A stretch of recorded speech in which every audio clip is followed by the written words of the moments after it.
Virginia Governor Ralph Northam came very close to being expelled from the Democratic Party for the possibility that he wore blackface decades ago. The party somehow, though, cared a lot less about an interview that he gave just before the blackface yearbook controversy, in which Northam defended the practice of literal infanticide. Watch. The infant would be delivered. The infant would be kept comfortable. The infant would be resuscitated if that's what the mother and the family desired. And then a discussion would ensue between the physicians and the mother. Keep in mind that Northam wasn't some confused layman. He's a pediatric physician. He knew exactly what he was saying.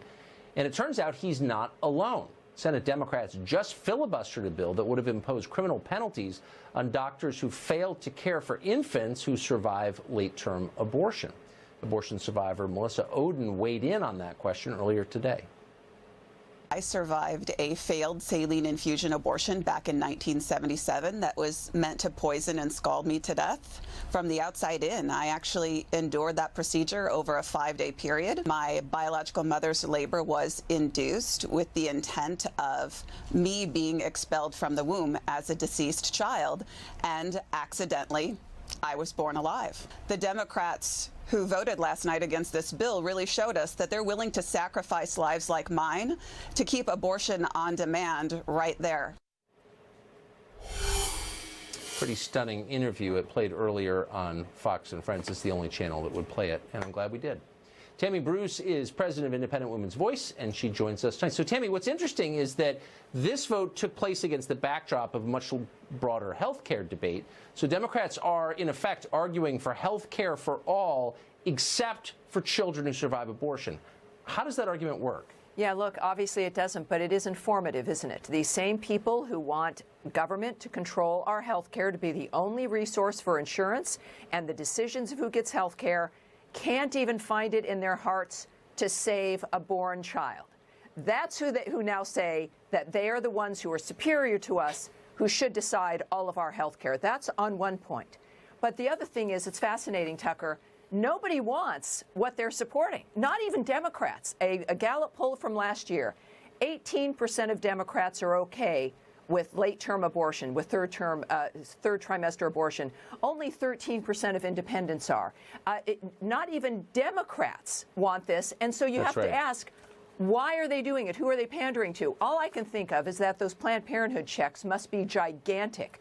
So they are willing, for money and for their position, for their job, to stop a bill that is the simplest thing in the world that all of us agree with. That if there's a child that needs health care, that we attend to that child. They can't even do that. That is why Americans are rejecting the status quo and this process, and that it's all beyond words, which does not happen very often.